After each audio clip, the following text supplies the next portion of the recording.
Divine Principle, Part 2, Chapter 1, Providence to lay the foundation for restoration.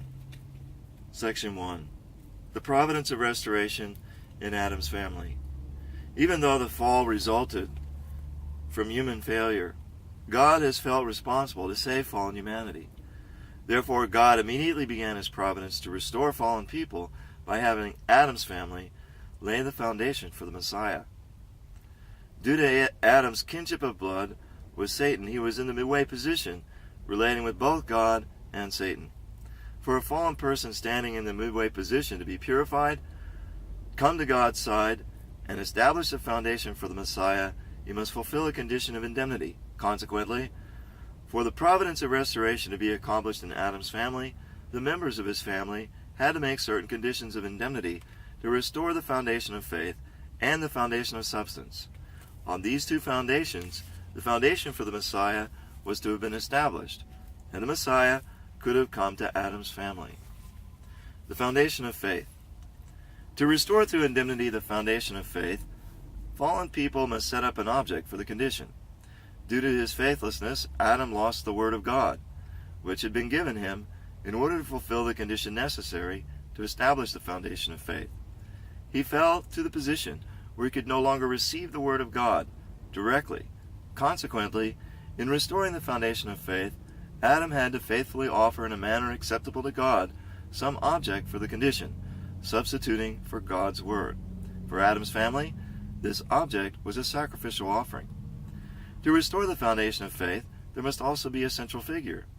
One would expect that the central figure in Adam's family would be Adam himself.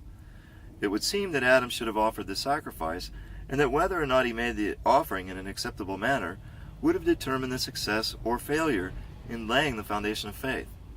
Yet nowhere in the biblical record do we find Adam offering a sacrifice. Instead, his sons Cain and Abel offered them. What was the reason for this? According to the principle of creation, human beings were created to serve only one master. God cannot conduct his providence in accordance with the principle with someone who serves two masters. If God were to accept Adam and his offering, Satan would use his ties of kinship with Adam as a condition to which to make a counterclaim upon him and his offering. In that case, Adam would be placed in the unprincipled situation of having to serve two masters, God and Satan. Since God could not conduct such an unprincipled providence, he took the course of symbolically dividing Adam, who embodied both good and evil, into two entities, one representing good and the other representing evil, an arrangement in line with the principle. For this reason, God gave Adam two sons, representing good and evil, and set them in positions where each dealt with only one master, God or Satan. After setting up this arrangement, God had the two sons offer sacrifices separately. Cain and Abel were both sons of Adam. Which one of them was to represent goodness and relate with God, and which was to represent evil and interact with Satan? Both Cain and Abel were the fruits of Eve's fall. Hence, their relative positions were determined according to its course. Eve's fall was consummated through two different illicit love relationships. The first was the spiritual fall, through her love with the archangel. The second was a physical fall, through her love with Adam. Certainly the two relationships were both fallen acts, yet between the two, the second act of love was more in line with the principle and more forgivable than the first. Eve's first fallen act was motivated by her excessive desire to enjoy what was not yet time for her to enjoy, and have her eyes opened. Like God, this desire led her to consummate a relationship of unprincipled sexual love with the archangel. In comparison, Eve's second fallen act was motivated by her heartfelt longing to return to God's bosom, after she realized that her first fallen relationship had been illicit. This desire led her to consummate a relationship with Adam, her intended spouse, according to the principle, even though God didn't yet permit it. Cain and Abel were both fruits of Eve's illicit love. God discriminated between them based on Eve's two illicit acts of love, and accordingly placed Cain and Abel in two opposing positions. In other words, since Cain was the first fruit of Eve's love, signifying Eve's first fallen act of love with the archangel, he was chosen to represent evil. Therefore, he was in a position to relate with Satan. Since Abel was the second fruit of Eve's love, signifying Eve's second fallen act of love with Adam, he was chosen to represent goodness. Therefore, he was in a position to relate with God. For his part, Satan had seized control of the creation, which God had created by the principle, and established an unprincipled world, having only the outward form of God's intended universe. In the original principled world, God intended to raise up the eldest son and have him inherit the birthright. Therefore, Satan felt a stronger attachment to the elder son than he did to the younger. Since Satan had already claimed the universe, he vied with God for the elder son, Cain, who was more valuable to him. Because Satan had a strong attachment to Cain, God chose to deal with Abel. The Bible attests to the discrimination between first and second-born sons. For example, God said to Cain, "If you do not do well, sin is couching at your door." From this we may understand that Cain had a base to relate with Satan. When the Israelites were about to flee to Egypt, God struck the firstborn of the Egyptians, even the firstborn of their livestock, because the Egyptians were returning to the land of Canaan.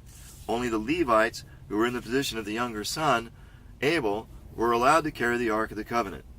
It's written that God loved the second son, Jacob, and hated the first son, Esau, even while they are still inside their mother's womb. They were placed in the positions of Cain and Abel based solely upon the distinction of who was to be the firstborn son. When Jacob was blessing his two grandchildren, Ephraim and Manasseh, he crossed his hands and laid his right hand on the hand of Ephraim, the second son, in the position of Abel, to give him the first and greater blessing. According to this principle, God placed Cain and Abel in a position where each could deal with only one master, and had them offer sacrifices. When Cain and Abel offered their sacrifices, the Lord had regard for Abel and his offering, but for Cain and his offering he had no regard. Why did God accept Abel's offering but reject Cain's? God received Abel's sacrifice because he stood in a proper relationship with God. Also, he made the offering in an acceptable manner, through faith, and in line with God's will. In this way, Abel successfully laid the foundation of faith in Adam's family. He serves as an example that any fallen person can make an offering acceptable to God, provided he satisfies the necessary conditions. God did not reject Cain's sacrifice because he hated him. Rather, because Cain stood in a position to relate with Satan, which gave Satan rights over the sacrifice, God could not accept Cain's sacrifice unless he first made some condition justifying its acceptance. The example of Cain shows that in order for a person who has a connection with Satan to return to God's side, he must make a requisite indemnity condition. What indemnity condition should Cain have made? It was the indemnity condition to remove the fallen nature. The foundation of substance. Had Cain fulfilled the indemnity condition to remove the fallen nature, God would have gladly accepted his sacrifice. The foundation of substance would then have been laid in Adam's family. How should Cain have made the indemnity condition to remove the fallen nature? The first human ancestors fell by succumbing to the archangel, from whom they inherited the fallen nature. To remove the fallen nature, a person must make an indemnity condition in accordance with the principle of restoration through indemnity, by taking a course which reverses the process through which human beings initially acquired the fallen nature. The archangel fell because he didn't love Adam. Rather, he envied Adam, who was receiving more love from God than he. This was the cause of the first primary characteristic of the fallen nature, failing to take God's standpoint. To remove this characteristic of the fallen nature, Cain, who stood in the archangel's position, should have taken God's standpoint by loving Abel, who stood in Adam's position. The archangel fell because he didn't respect Adam as God's mediator and didn't receive God's love through him. Rather, he attempted to seize Adam's position. This was the cause of the second primary characteristic of the fallen nature, leaving one's proper position. To remove this characteristic of the fallen nature, Cain, who stood in the archangel's position, should have received God's love through Abel, who stood in Adam's position, respecting him as God's mediator. In this way, Cain should have maintained his proper position. The archangel fell when he claimed dominion over Eve and Adam, who were his rightful lords. This was the cause of the third primary characteristic of the fallen nature, reversing dominion. To remove this characteristic of the fallen nature, Cain, who stood in the archangel's position, should have obediently submitted to Abel, who stood in Adam's position. By accepting Abel's dominion, Cain should have rectified the order of dominion. God told Adam not to eat of the fruit of the tree of the knowledge of good and evil. Adam should have conveyed this will to Eve, who in turn should have conveyed it to the archangel, thus multiplying goodness. Instead, the archangel conveyed to Eve his evil will that it was permissible to eat of the fruit. Eve in turn conveyed this evil will to Adam and led him to fall. This was the cause of the fourth primary characteristic of the fallen nature, multiplying evil.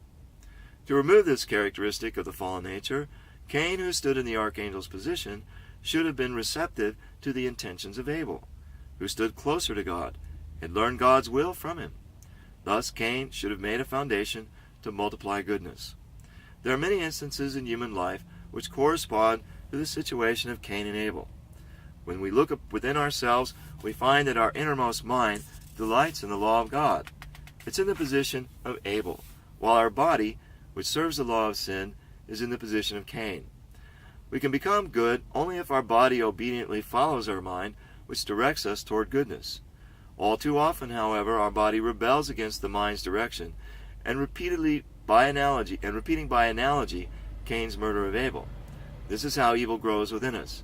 For this reason, the religious way of life requires that we make our body submit to the commands of our higher mind, just as Cain should have submitted to Abel and followed him.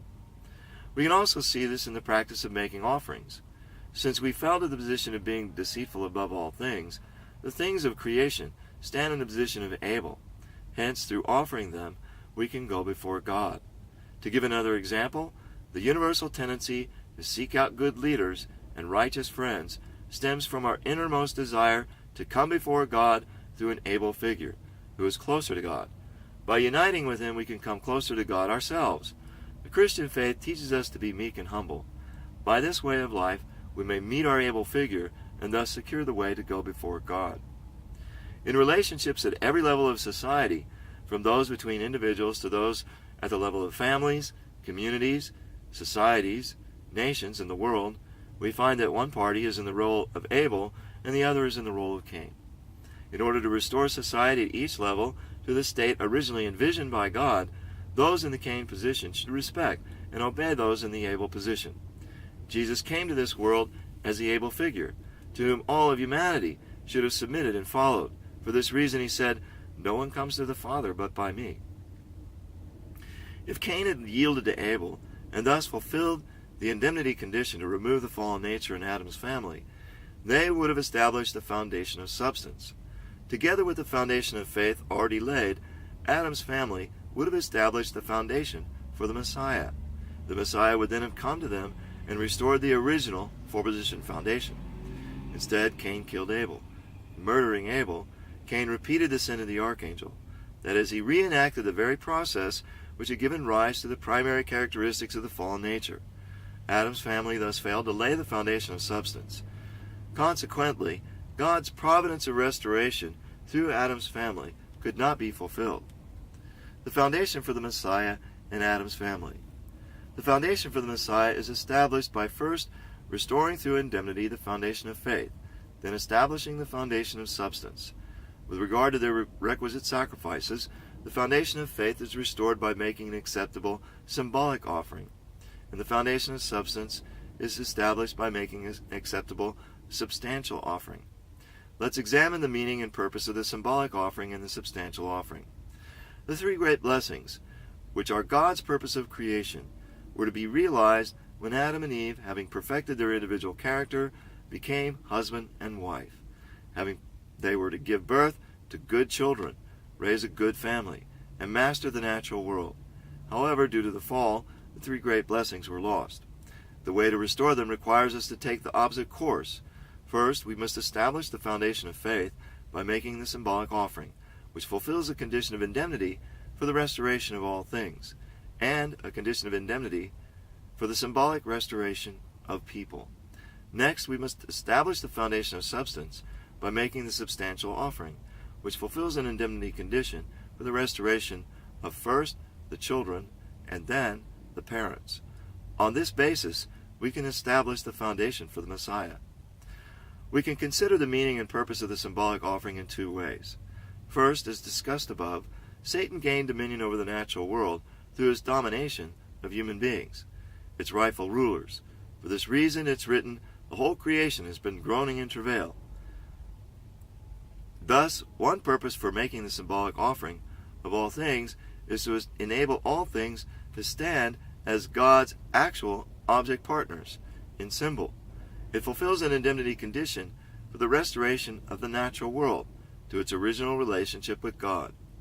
Second, since human beings fell to a position lower than the things of the creation, in order for them to come before God, they must go through all things. This follows from the principle of creation, which requires that one approach God through that which is closer to him. The second purpose for making the symbolic offering is to thus fulfill an indemnity condition for the symbolic restoration of human beings.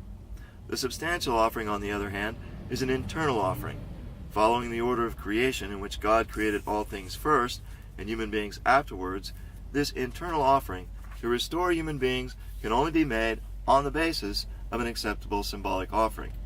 After the symbolic offering fulfills an indemnity condition both for the restoration of all things and for the symbolic restoration of human beings, we must make the substantial offering, which fulfills an indemnity condition for the complete restoration of human beings. The substantial offering means fulfilling the indemnity condition to remove our fallen nature. This is essential for the actual restoration of human beings. The substantial offering is carried out when a person in Cain's position honors a person in Abel's position and sets him above himself as an offering. Through this, they fulfill the indemnity condition to be restored as good children. At the same time, it's also reckoned as the indemnity condition for the restoration of their parents. In this manner, the substantial offering can meet God's expectation. How can we understand the indemnity condition for the restoration of parents? To establish the foundation for the Messiah in Adam's family, Adam should have been the one to establish the foundation of faith by making the symbolic offering. However, as explained above, Adam could not make the offering because if he had tried, his two masters, God and Satan, would have contended over it, an unprincipled situation. In addition, there's another reason from the aspect of feeling and heart. Fallen Adam was the very sinner who caused God the heartache and grief which was to last many thousands of years. He was not worthy to be the beloved of God's heart, with whom God could work directly to further the providence of restoration. Accordingly, God chose Adam's second son Abel in his stead and had Abel make the symbolic offering. Abel fulfilled the indemnity conditions for the restoration of all things and the symbolic restoration of human beings. If Cain and Abel had then fulfilled the indemnity condition for the restoration of children by making an acceptable substantial offering, their father Adam would have shared in the victory of this foundation of substance. Thus, Adam's family would have established the foundation for the Messiah. Before the substantial offering can be made, the central figure of the offering, the one who is to be restored or offered, must be chosen. God had Abel make the symbolic offering for two reasons. First, to have him establish the foundation of faith in Adam's place. Second, to qualify him to be the central figure of the substantial offering. Cain was the one to fulfill the indemnity condition to remove the fallen nature, yet his accomplishment would have resulted in the entire family of Adam fulfilling the condition. How was this possible? It may be compared to the situation of the first human ancestors, who could have helped God accomplish his entire will had they obeyed his word. It may also be compared to the situation of the Jewish people of Jesus' day, who could have helped Jesus accomplish his will to bring complete salvation to humanity had they believed in him. If Cain had yielded to Abel and fulfilled the indemnity condition to remove the fallen nature, both children would have been regarded as having fulfilled the indemnity condition together. Cain and Abel were the offspring of Adam, the embodiment of both good and evil. Had they unshackled themselves from Satan's chains by fulfilling the indemnity condition to remove the fallen nature, then Adam, their father, also could have separated from Satan, and thus stood upon the foundation of substance. Thus the foundation for the Messiah would have been established by the family as a whole. In short, had Cain and Abel succeeded in making symbolic and substantial offerings, the indemnity condition for the restoration of parents would have been fulfilled. When Abel made his sacrifice in a manner acceptable to God, he fulfilled the indemnity condition to restore Adam's foundation of faith and firmly secured his position as the central figure of the substantial offering. However, when Cain murdered Abel, they reenacted the fall, in which the archangel murdered Eve spiritually. Needless to say, they didn't fulfill the indemnity condition to remove the fallen nature, and failed to make this substantial offering. Hence, neither the foundation of substance nor the foundation for the Messiah could be established. God's providence of restoration in Adam's family came to naught. Some lessons from Adam's family. The failure of God's providence of restoration in Adam's family teaches us something about God's conditional predestination of the accomplishment of his will, and his absolute respect for the human portion of responsibility. From the time of creation, God predestined that his will be accomplished based on the combined fulfillment of God's portion of responsibility and the human portion of responsibility. From the time of creation, God predestined that his will be accomplished based on the combined fulfillment of God's portion of responsibility and the human portion of responsibility. God could not instruct Cain and Abel on how to properly make their sacrifices, because it was their portion of responsibility that Cain make his sacrifice with Abel's help. Second, even after Cain killed Abel, God began a new chapter of his providence by raising Seth in Abel's place. This shows us that God has absolutely predestined that his will shall one day be fulfilled, even though his predestination concerning individual human beings is conditional. God foreordained that Abel succeed as the central figure of the substantial offering, contingent upon fulfilling his own portion of responsibility. Therefore, when Abel could not complete his responsibility, God chose Seth in his place and carried on his efforts to accomplish the will, which is predestined to be fulfilled without fail. Third, through the offerings of Cain and Abel, God teaches us that fallen people must constantly seek for an Abel-type person. By honoring, obeying, and following him, we can accomplish God's will even without understanding every aspect of it. The providence which God worked to accomplish through Adam's family has been repeated over and over again due to the faithlessness of human beings. Consequently, this course remains as the indemnity course which we ourselves must walk. The providence of restoration in Adam's family thus provides us with many valuable lessons for our own path of faith. Section 2. The providence of restoration in Noah's family. Cain killed Abel, thereby preventing the providence of restoration in Adam's family from being accomplished.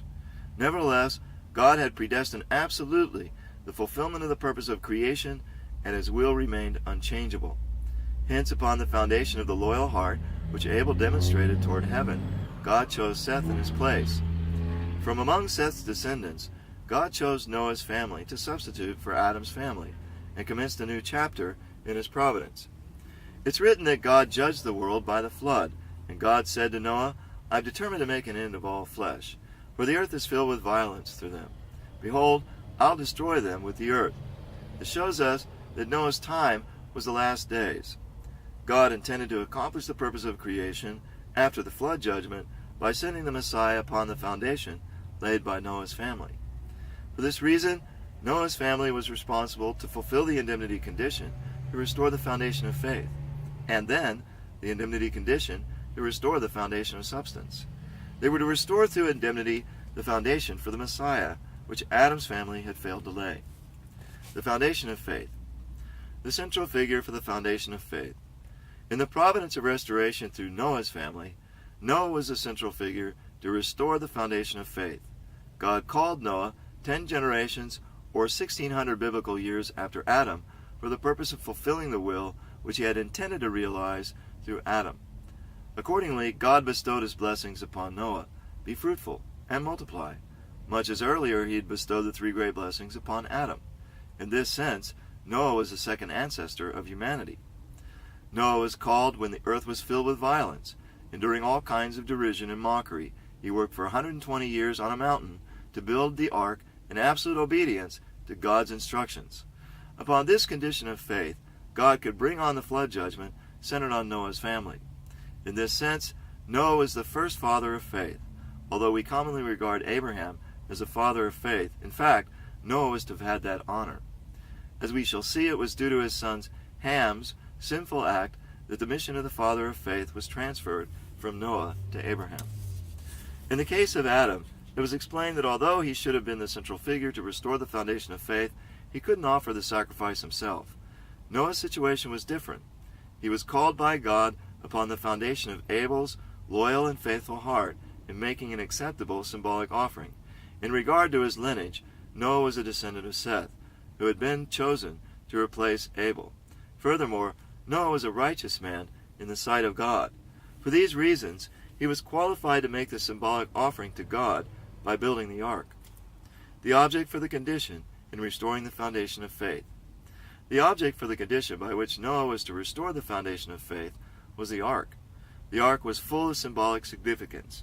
Before Noah could stand in the place of Adam as a second human ancestor, he first had to make an indemnity condition for the restoration of the cosmos, which had been lost to Satan due to Adam's fall.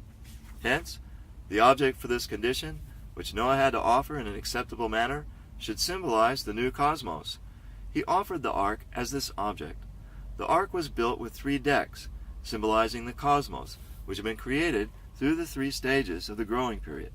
The 8 members of Noah's family who entered the ark represented the 8 members of Adam's family who, having been invaded by Satan, had to be restored through indemnity. Thus the ark symbolized the cosmos. Noah, its master, symbolized God. The members of his family symbolized humanity, and the animals brought into the ark symbolized the entire natural world. After the ark was completed, God judged the world with a flood for 40 days. What was the purpose of the flood? According to the principle of creation, human beings were created to serve only one master. Since humanity was under the bondage of Satan, full of corruption and debauchery, for God to relate with them, he would have to assume the position of a second master. That would be unprincipled, and therefore God brought about the flood judgment, eliminating sinful humanity in order to raise up a family who would relate only with him. Why did God choose a 40-day period for the flood? The significance of the 40-day period should be understood in terms of the meaning of the numbers 4 and 10. The number 10 signifies unity. It was 10 generations after Adam when God called upon Noah to restore through indemnity the will which he could not fulfill through Adam. By fulfilling a period of indemnity containing the number 10, God meant to bring the dispensation back into unity with his will. Furthermore, since the goal of restoration is to complete the 4-position foundation, God worked to raise up each of these 10 generations by setting up an indemnity period to restore the number 4. In total, the period from Adam to Noah was an indemnity period to restore the number 40. Due to the lustfulness of the people of those days, however, this indemnity period of the number 40 was defiled by Satan. The dispensation of Noah's ark was God's new attempt to complete the 4-position foundation. Therefore, God set the period of the flood judgment at 40 days as the indemnity period to restore the number 40, which had been defiled when the earlier period was lost to Satan. By fulfilling this numerical period of indemnity, God intended to restore the foundation of faith. The number 40 thus became characteristic of dispensations for the separation of Satan, which are necessary for restoring the foundation of faith. There are many examples of this.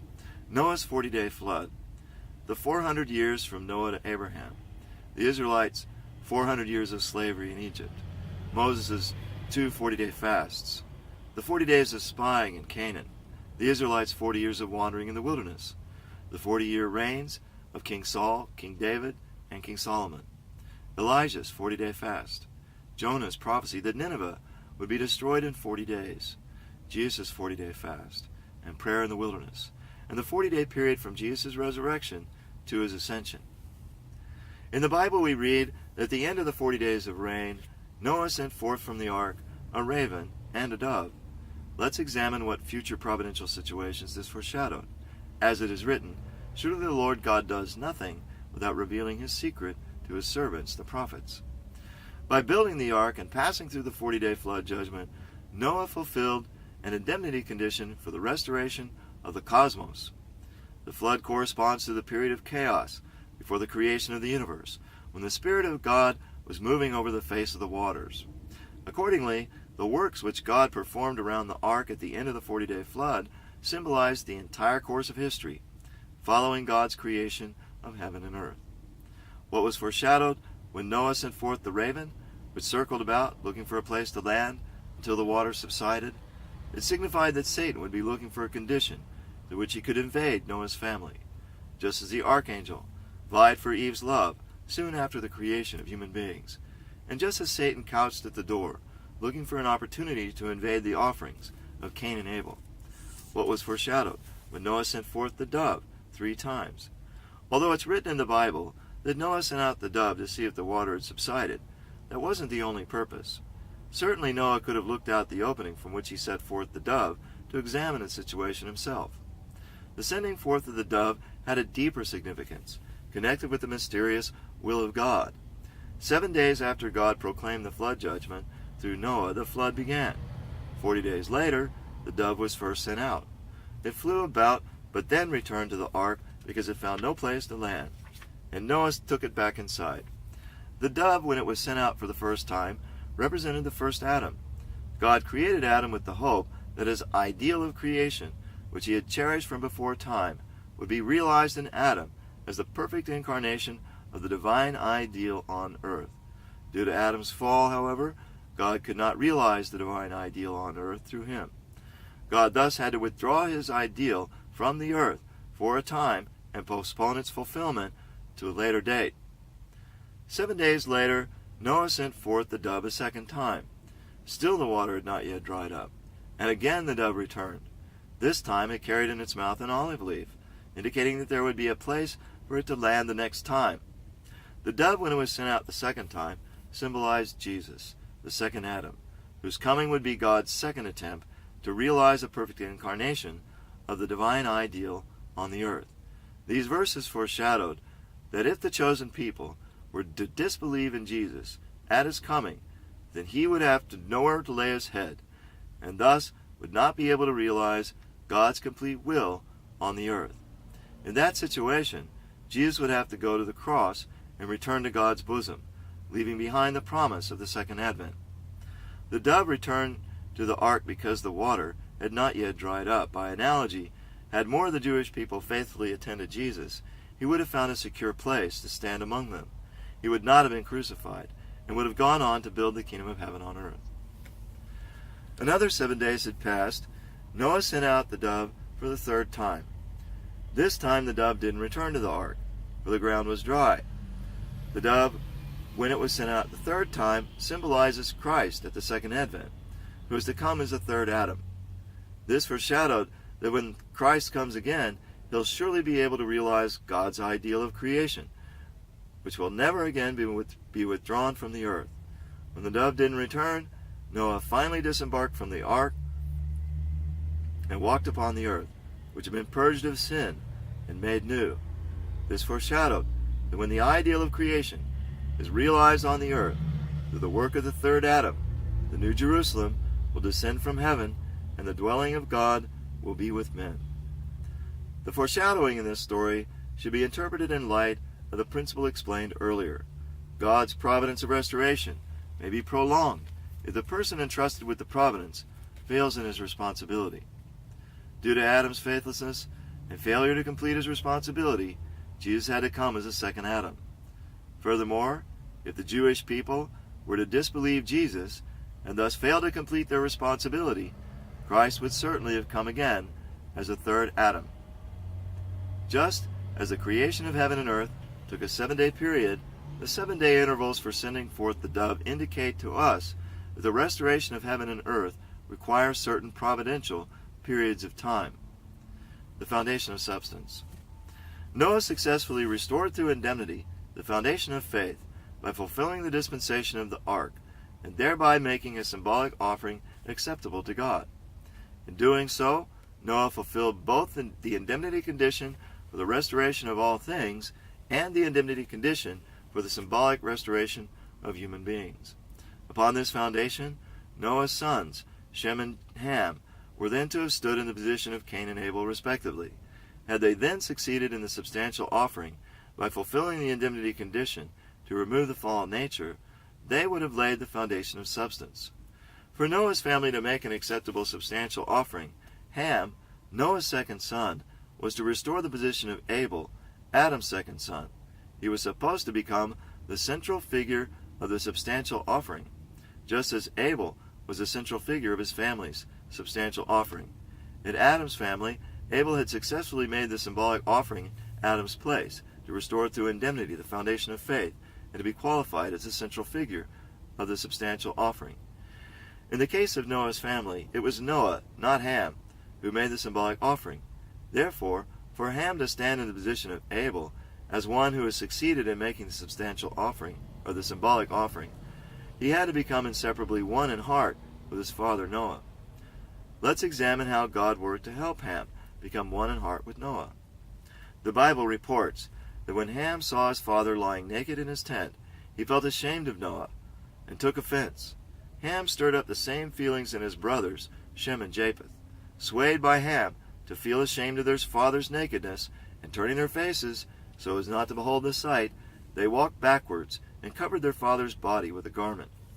This act constituted a sin, so much so that Noah rebuked Ham, cursing his son to be a slave to his brothers. Why did God conduct this dispensation? Why was it such a sin to feel ashamed of nakedness? To understand these matters, let's first recall what constitutes sin.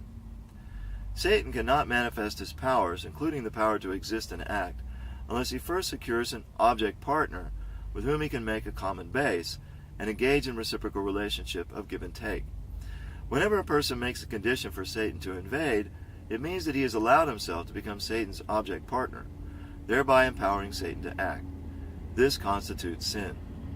Next, let's examine why God tested Ham by having him behold Noah's nakedness. We saw that the ark symbolized the cosmos, and that the events occurring immediately after the dispensation of the ark represented the events which took place immediately after the creation of the cosmos. Hence, Noah's position right after the flood was much like that of Adam after the creation of heaven and earth. Adam and Eve, before the fall, were close in heart and innocently open with each other and with God. As it is written, they were not ashamed of their nakedness. Yet after they fell, they felt ashamed of their nakedness. They covered their lower parts with fig leaves and hid among the trees of the garden, fearing that God would see them. This shame was an indication of their inner reality, for they had formed a bond of blood ties with Satan by committing sin with their sexual parts. By covering their lower parts and hiding, they expressed their guilty consciousness, which made them feel ashamed to come before God. Noah, who had severed his ties with Satan through the 40-day flood judgment, was supposed to secure the position of Adam right after the creation of the universe. God expected that the members of Noah's family would react to Noah's nakedness without any feelings of shame and without any thought to conceal his body. God wanted to recover the joyful heart which he had felt when looking at Adam and Eve in their innocence before the fall by taking delight in the innocence of Noah's family. To fulfill such a profound wish, God had Noah lie naked. Had Ham been one in heart with Noah, regarding him with the same heart and from the same standpoint as God, he would have looked upon his father's nakedness without any sense of shame. He thus would have fulfilled the indemnity condition to restore in Noah's family the state of Adam and Eve's innocence before the fall. We can thus understand that when Noah's sons felt ashamed of their father's nakedness and covered his body, it was tantamount to acknowledging that they, like Adam's family after the fall, had formed a shameful bond of kinship with Satan, and were thus unworthy to come before God. Satan, like the raven hovering over the water, was looking for a condition to invade Noah's family. He attacked the family by taking Noah's sons as his object partners, when they in effect acknowledged that they were of his lineage. When Ham felt ashamed of his father's nakedness and acted to cover it up, he made a condition for Satan to enter. Hence his feeling and act constituted a sin. Consequently, Ham could not restore through indemnity the position of Abel from which to make the substantial offering. Since he couldn't establish the foundation of substance, the providence of restoration in Noah's family ended in failure. Is it always sinful to regard nakedness with a sense of shame? No. Noah's was a special case. In the position of Adam, Noah had the mission to remove all of Adam's conditions, which had left him vulnerable to Satan's attack. By demonstrating that they neither felt ashamed of Noah's nakedness, nor would attempt to cover it, Noah's family would have fulfilled the indemnity condition to restore the position of Adam's family in its original innocence, before it had joined with Satan in a kinship of blood. Therefore, this was an indemnity condition, which only Noah's family was required to fulfill. Some lessons from Noah's family. It's difficult for anyone to understand how Noah persisted in building the ark on the mountain over 120 long years, all the while enduring harsh criticism and ridicule. Ham knew well that his family had been saved by his father's labors. Considering these things, Ham should have had such respect for his father that he would overcome his personal offense at Noah's nakedness and have some understanding of it. Yet instead of trusting Noah, who had been justified by heaven, Ham criticized him from a self-centered perspective and showed his displeasure by his actions. His disrespect had the effect of frustrating God's long labors to work his providence through Noah's family. We, too, need humility, obedience, and patience to walk the path toward heaven. Next, the providence in Noah's family teaches us about God's conditional predestination of the fulfillment of his will and his respect for the human portion of responsibility. God found Noah's family after 1,600 years of preparation. He guided Noah for 120 years while he constructed the ark and raised up his family at the cost of sacrificing the rest of humanity in the flood. However, even though they had been his beloved in the providence of restoration, when Ham made a seemingly small mistake, allowing Satan to taint them, the entire will centered on Noah's family came to naught. Finally, the providence through Noah's family teaches us about God's conditional predestination of human beings. Despite the fact that God had striven arduously for a long time to find Noah and raise him up as the father of faith, when his family couldn't fulfill its responsibility, God, though regretful, did not hesitate to abandon him and chose Abraham in his place. Section 3. The providence of restoration in Abraham's family. Next time.